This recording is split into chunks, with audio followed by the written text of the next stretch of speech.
Mes chers amis, comme nous l'avons fait pour l'indentation, voyons quels sont les rôles que l'on peut attendre de la vitrectomie.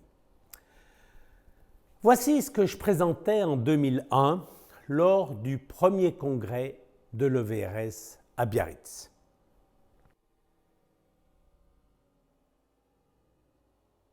Il y a de nombreux motifs à enlever tout ou partie du vitré. Mais synthétiquement, on peut schématiser deux raisons principales. Premièrement, le vitré gêne. Il peut s'agir d'une gêne optique, hémorragie du vitré, trouble vitréen gênant le malade et l'examinateur, ou d'une gêne physique, la présence du vitré rendant difficile ou dangereuse un travail endoculaire, ablation d'un corps étranger, dissection d'une membrane, rétinotomie, etc.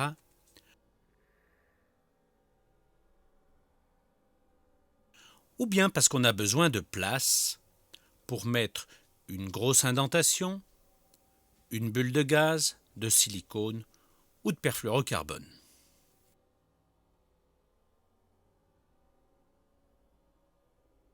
Deuxièmement, le vitré est ou sera à l'origine d'un désastre vitréo-rétinien, soit parce qu'il est dangereux, vitré infecté, inondé de cellules pigmentaires,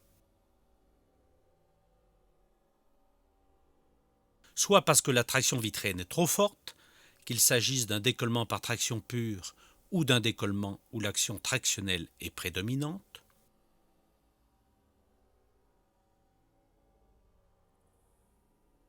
ou bien parce qu'il y a une prolifération rétino-vitréenne, soit à venir, soit débutante, soit avérée.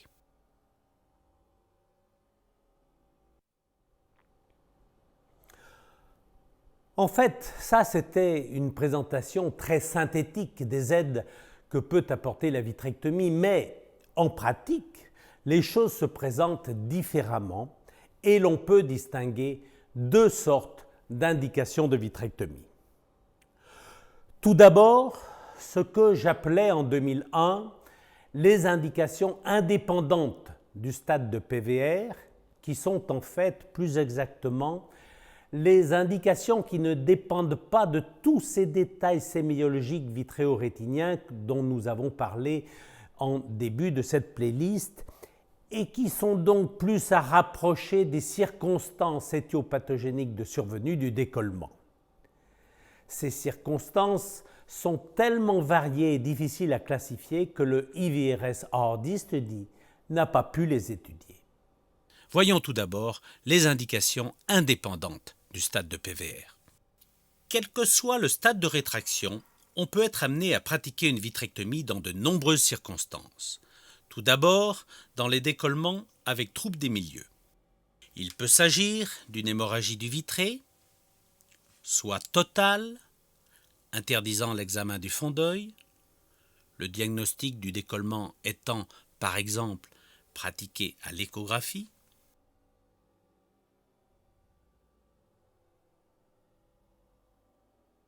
soit moins dense, permettant d'examiner le fond d'œil, mais pas d'avoir l'absolue certitude d'identifier toutes les déhiscences. J'ai dans ces cas la vitrectomie facile.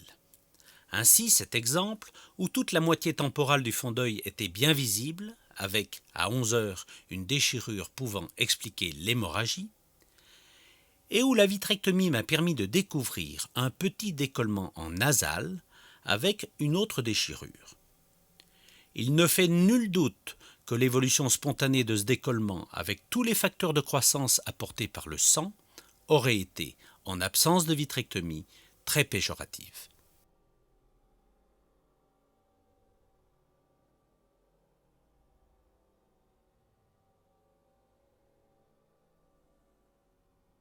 Dans les troubles inflammatoires ou infectieux, la vitrectomie est pour moi encore plus urgente et impérative, car la rapidité et la sévérité d'une évolution vers une rétraction massive ou une déchirure géante est encore plus grande.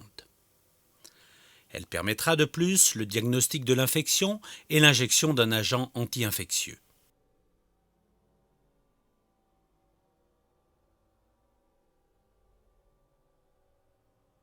Dans ce cas où la vitrectomie a pu être complète, y compris en avant de la déchirure, une simple rétinopexygase a permis de résoudre le problème.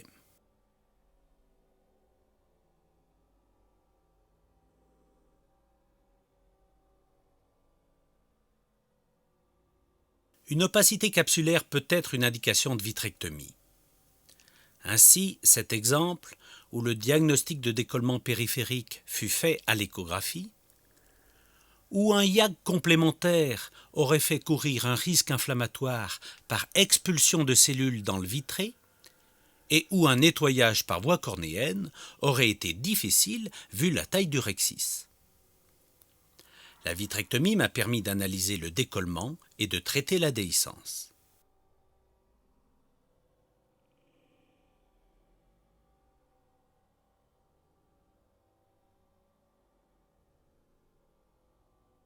Les luxations intravitréennes de tout ou partie du cristallin doivent s'enlever par la pars plana après une vitrectomie complète.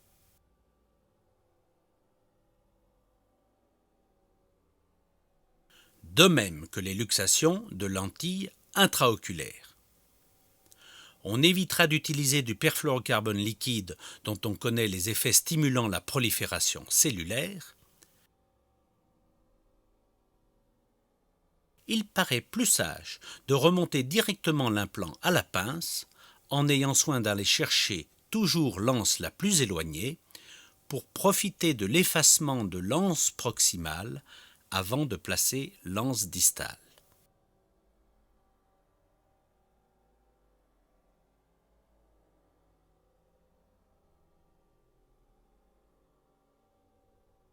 Certains décollements sont associés à d'autres pathologies nécessitant à elles seules une vitrectomie.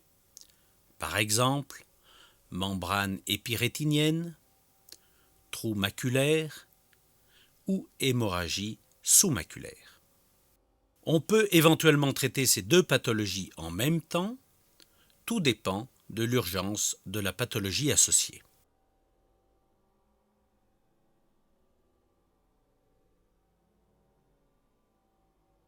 Dans les décollements par perforation, l'indication de la vitrectomie est pratiquement constante. On devra s'attacher à enlever la hyaloïde postérieure, ce qui permettra d'une part une vitrectomie plus rapide et plus facile, et d'autre part d'avoir une action préventive en enlevant la charpente collagène nécessaire à l'organisation et au développement d'une PVR ou d'une prolifération à partir du point de perforation. Pour les mêmes raisons, on enlèvera la hyaloïde antérieure,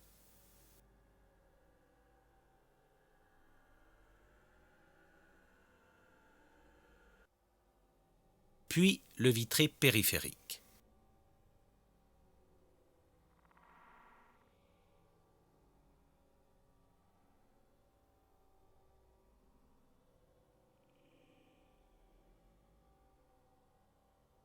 Puis on enlèvera bien sûr le corps étranger s'il est encore présent dans l'œil. On peut rapprocher de ces décollements par perforation traumatique les décollements par perforation iatrogène, avec entre autres les perforations lors d'une injection péri ou surtout rétrobulbaire. On peut tout voir, du simple décollement par déhiscence postérieure traitable par rétinopexygase au décollement par prolifération comme lors des perforations traumatiques en céton où la vitrectomie sera indispensable. Puis les décollements par incarcération rétinienne faisant suite à un point perforant, soit, plus souvent, à une ponction du liquide sous-rétinien.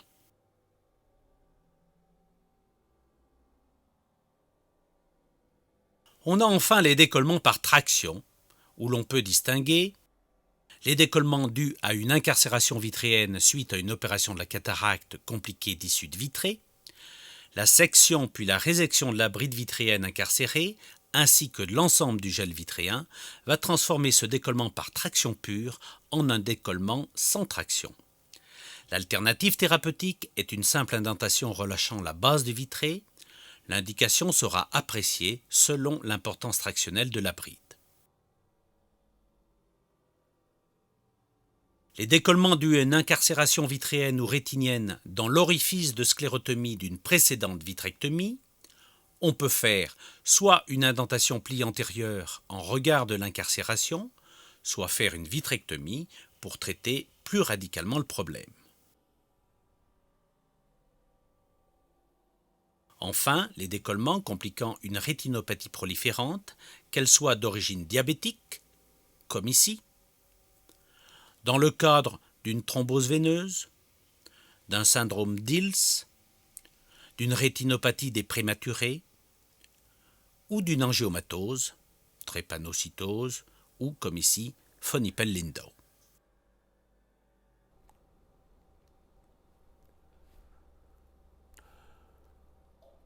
Nous pourrions rajouter une indication indépendante des détails sémiologiques vitréo-rétiniens.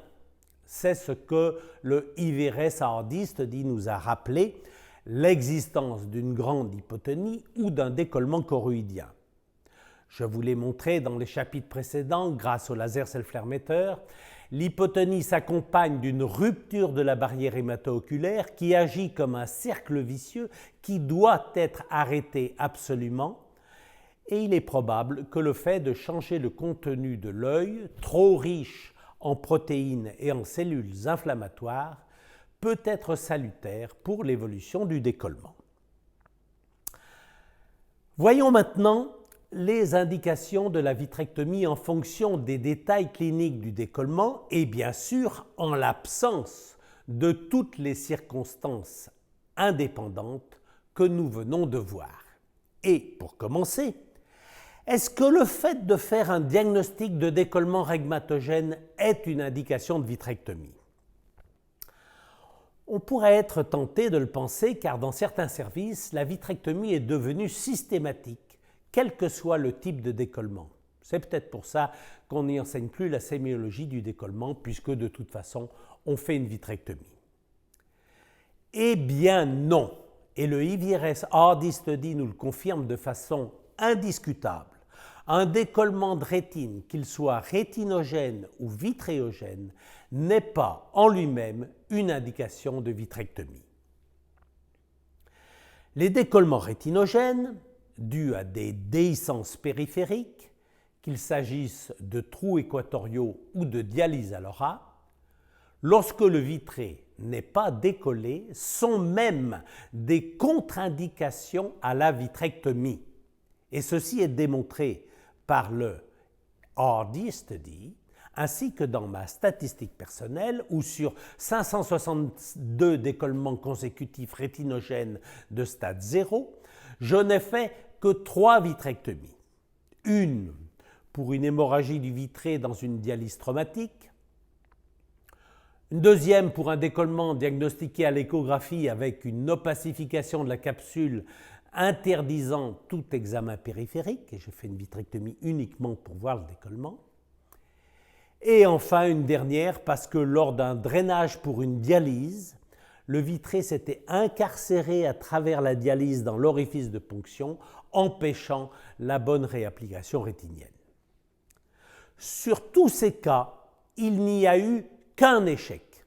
Et encore, parce que le malade avait refusé une réintervention parce que le décollement était très ancien et qu'il n'avait pas envie qu'on l'embête.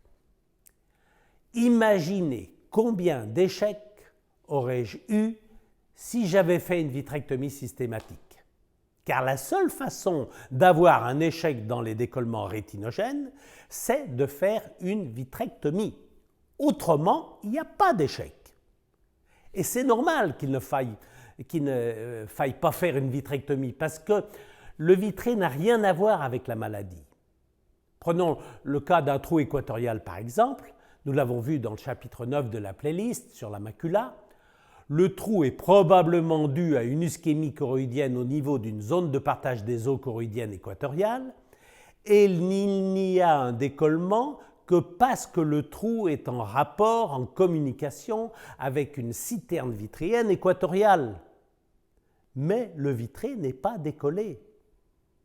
Si j'insiste autant sur cette nécessité d'identifier ces décollements rétinogènes qui correspondent quand même à 20% des décollements, c'est parce que faire une vitrectomie dans ces cas-là est lourd de conséquences, car décoller un vitré attaché n'est pas chose facile.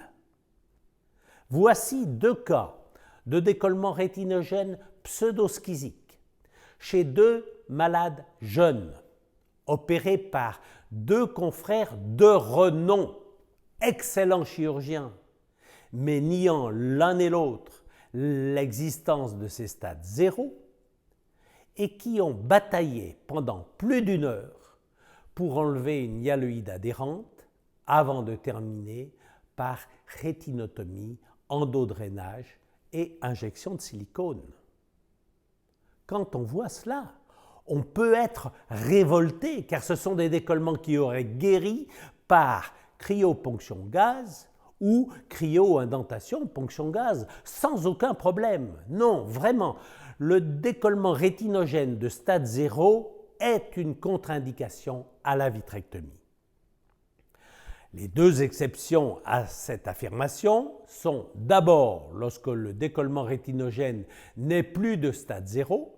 En effet, ce n'est pas parce qu'un décollement se produit sans action du vitré que l'individu ne peut pas faire un jour son DPV comme tout le monde, le pigment passant alors par la déhiscence et ayant les mêmes répercussions que dans le décollement vitréogène. La 2e exception est le décollement par trou maculaire, car il est hors de question de faire une cryo du trou et parce que l'ablation de la hyaloïde et de la limitante interne sont essentielles pour la guérison et l'apparition et la réparation des dégâts.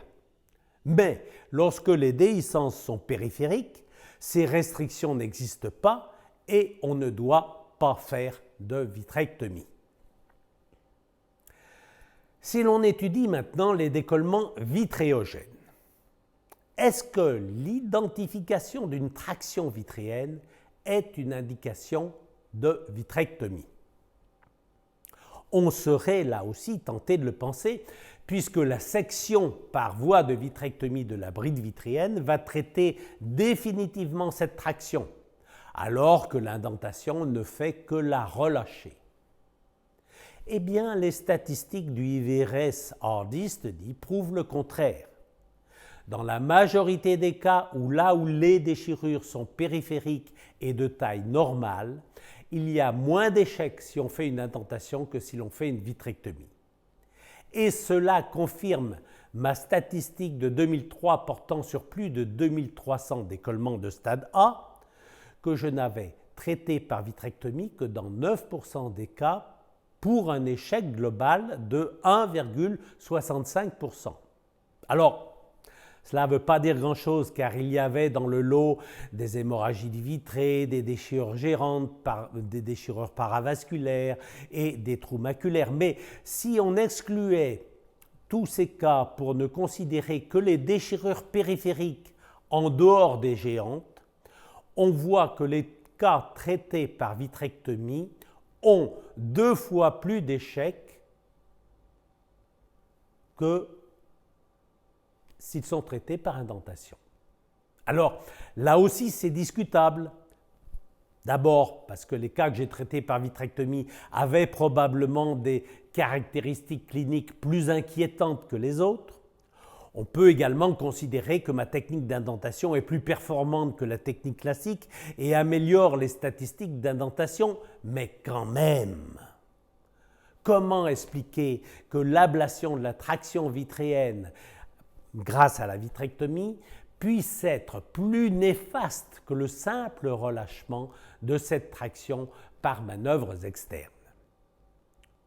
Une autre chose est intéressante dans la statistique du IVRS Hardy Study, c'est que les décollements traités avec une machine à vitrectomie équipée d'une pompe Venturi ont plus d'échecs que s'ils sont traités avec une machine à contrôle du débit d'aspiration.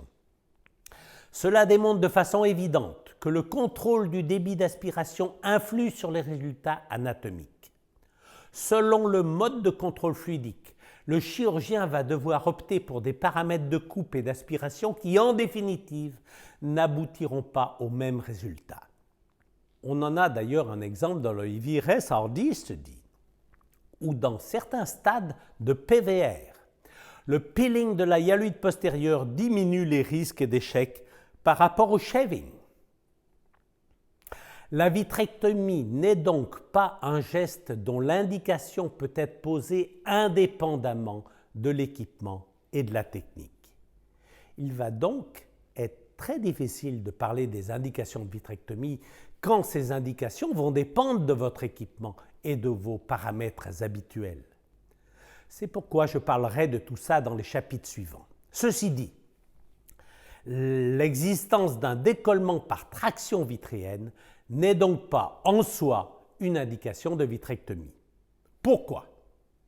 Qu'est-ce qui peut faire qu'une vitrectomie donne naissance à plus d'échecs que la simple relaxation de la traction par indentation? Eh bien, pour deux raisons différentes. La première, ce sont les complications. Je ne vous parlerai pas de la cataracte, qui n'est pas une complication cécitante pouvant conduire à un échec. Je ne vous parlerai pas de l'endophtalmie qui est cécitante, mais qui est suffisamment rare pour ne pas influencer les statistiques. Je ne parlerai pas non plus des blessures rétiniennes par maladresse, car une courbe d'apprentissage rétinienne présente des maladresses qui ont, même si dans l'indentation, les maladresses ont des conséquences moins sévères et moins irréversibles que pour la vitrectomie. Je parlerai par contre de l'incarcération vitréorétinienne, qui est beaucoup plus fréquente qu'il n'est décrit dans les publications. Les endoscopistes nous ont même appris que toute perforation oculaire, même pour la simple mise en place d'un chandelier, est responsable d'une incarcération vitréenne. Quand l'incarcération vitréenne entraîne aussi la rétine, il s'agit d'une complication sérieuse que l'on doit reconnaître immédiatement en péropératoire sous la forme d'un petit pli rétinien radiaire. Il faut alors tout arrêter pour traiter cette complication avant que les choses n'empirent, soit en désincarcérant la rétine par des techniques d'échange ou d'injection de perfluorocarbone, soit en cas d'échec par une rétinectomie limitée à l'incarcération. La deuxième raison qui explique ces échecs plus importants de la vitrectomie sur l'indentation tient à ce qu'il n'est pas suffisant d'enlever la traction vitréenne pour arrêter le processus de rétraction s'il est engagé. Une indentation relâche la traction, mais si elle est bien faite, elle relâche aussi la base de vitrée, chose qui devient primordiale s'il existe un pli rétinien circonférentiel. La vitrectomie, si elle veut avoir un rôle comparable, doit être infiniment complète, car relâcher la base du vitré par vitrectomie ne se fait pas simplement. Et n'oublions pas, comme nous l'avons vu dans le chapitre sur les rôles de l'indentation, qu'une indentation limitée n'aura plus d'effet de relaxation de la base si une vitrectomie est réalisée. On voit donc cet incroyable challenge pour le vitréochirurgien d'enlever tout le vitré central et périphérique, y compris la hyaloïde postérieure et antérieure.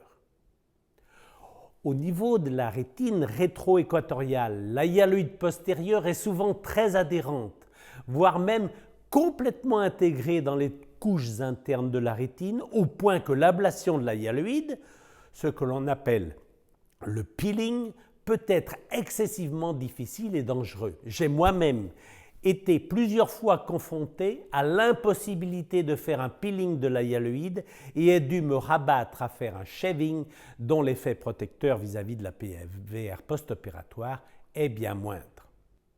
Au niveau de la rétine prééquatoriale, les adhérences entre la hyaloïde et la rétine, qu'elles s'inscrivent comme je l'ai montré dans le contexte d'une ischémie choroïdienne équatoriale ayant entraîné une prolifération astrocytaire, ou qu'elles s'inscrivent dans les adhérences physiologiques au niveau de la base du vitré, ces adhérences donc n'attendent qu'une petite traction pour entraîner une déchirure rétinienne. C'est pour cela que Klaus Lucke a révélé que dans ses vitrectomies complètes, il décelait dans 10% des cas une ou plusieurs déchirures iatrogènes. Le chirurgien est donc pris dans ce pari infernal de vouloir enlever le plus de vitrées possible en faisant un peeling, mais sans pour autant entraîner de traction, ce qui est difficile à concilier. C'est pourquoi il arrive souvent qu'il ne puisse pas aller aussi loin qu'il aurait voulu, même avec une machine à contrôle du débit d'aspiration, par peur de faire des dégâts, car une chose est certaine, c'est que dès qu'on commence à avoir des ennuis, des déchirures iatrogènes ou autre chose, eh bien, on entre dans un processus dont on ne sait pas très bien comment il va se terminer. On voit donc bien alors que la vitrectomie va charrier avec elle des petites déchirures iatrogènes, des petites insuffisances thérapeutiques responsables d'un pourcentage de complications qu'une indentation externe ne va pas charrier. Il faut donc que le chirurgien ait un peu d'humilité sur sa capacité à réaliser des vitrectomies sans complications et qu'il considère au cas par cas les risques respectifs que ces gestes vont avoir pour pouvoir adapter progressivement ces indications aux besoins thérapeutiques plus ou moins complexes qui vont se présenter. C'est ainsi que, comme nous l'avons vu, pour un décollement rétinogène qui ne nécessite qu'un rôle d'obturation de la déhiscence, il n'y a aucune raison de faire courir ces risques de complications apportés par la vitrectomie. Pour un décollement avec une petite déchirure par traction, le rôle demandé est d'obturer la déhiscence et de relâcher la traction vitrienne, et là encore, ce rôle sera accompli de façon plus simple par une indentation. Cette indentation sera d'autant plus recommandée que la déchirure sera située sur la base du vitré avec une traction statique, car non seulement la vitrectomie à ce niveau est plus difficile, mais aussi parce que l'indentation relâchera alors la base du vitré et aura un effet préventif sur les récidives. Même chose s'il y a un petit pli rétinien circonférentiel. En cas de déchirure multiple, intéressant 2 à 3 cadrans et demandant donc une indentation plus longue pouvant altérer la circulation vortiqueuse, on peut alors se poser la question d'une vitrectomie à condition qu'elle ne charrie pas trop de complications. Et c'est là qu'intervient le choix de la machine. Comme vous le montre le IVRS Hardie Study, le taux de complications lié aux machines équipées d'un contrôle du débit d'aspiration sera acceptable, mais pas celui lié aux machines équipées d'une pompe Venturi, le chirurgien devant alors se contenter de faire une indentation.